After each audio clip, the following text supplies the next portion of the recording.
So in glaucoma suspect, they do not definitely have glaucoma, but at present,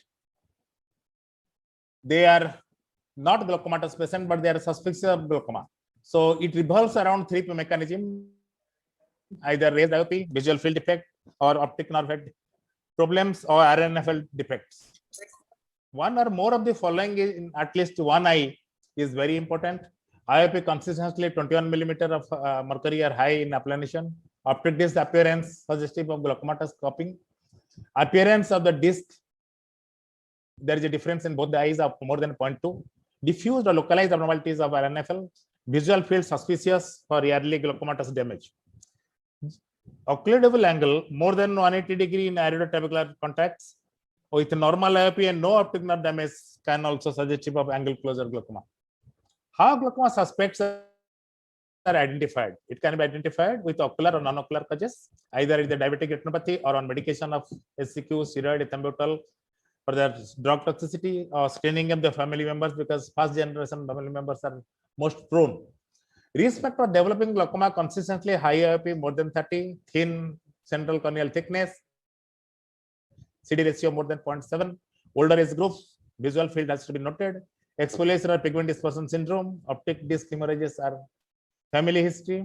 Additional factors suspicious of disc appearance, myopia, and low nerve perfusion pressure, where the diastolic blood pressure minus IOP is to be taken, and steroid responders. Systemic that might increase the optic nerve damage are also in African races, and obstructive sleep apnea. Now it is coming up. Obstructive sleep apnea, glaucoma suspects are more.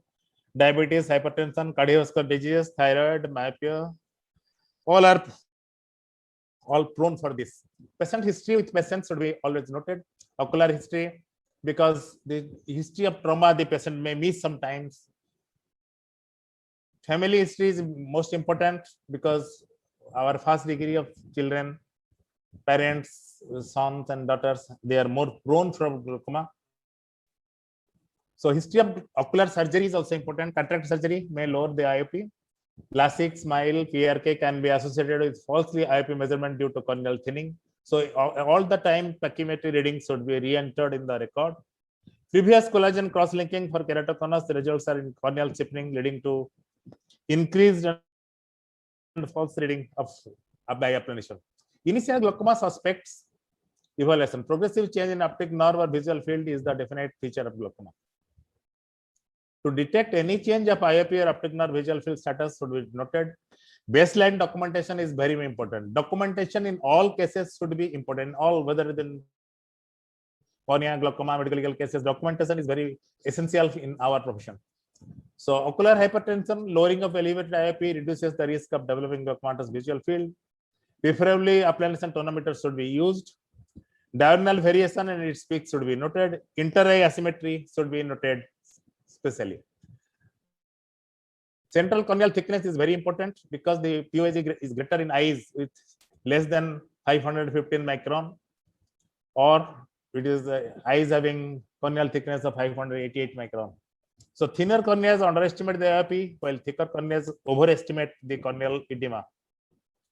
Both static and dynamic gonioscopy should be done, but only one thing you have to highlight, that tonometry should be done before gonioscopy, because after gonioscopy, if we do tonometry, then that gives a false reading. As usual, we have to note all the details. Optic nerve head, slit lamp evaluation with 78 to 90 degree lenses, we can say. Color stereo photography of optic nerve head has to be done. Handwriting with relevant details to be written.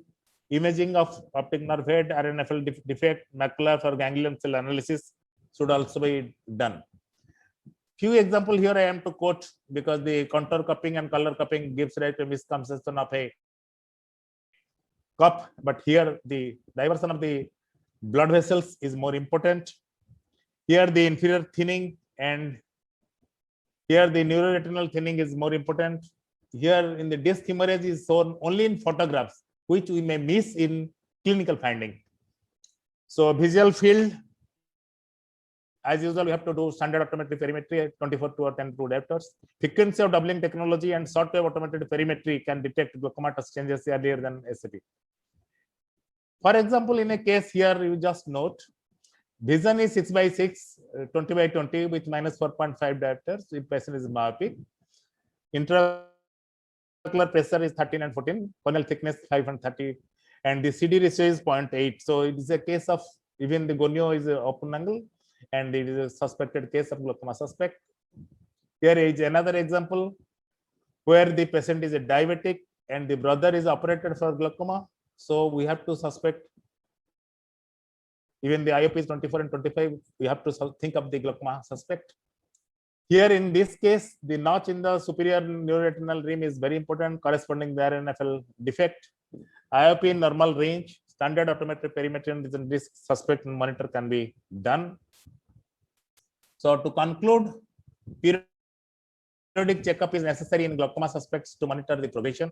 If signs of definite conversion to glaucoma detected, treatment should be initiated, because in the normal and in glaucoma patients, there is a thin rim of transitional zone where we miss the whether to treat or not to treat. If we treat, it will be exaggerated. If we do not treat, we may land up in patient with a glaucoma, which may give rise to problem or blindness or to the patient and to the doctor also. Thank you everybody for patient hearing. Thank you, madam.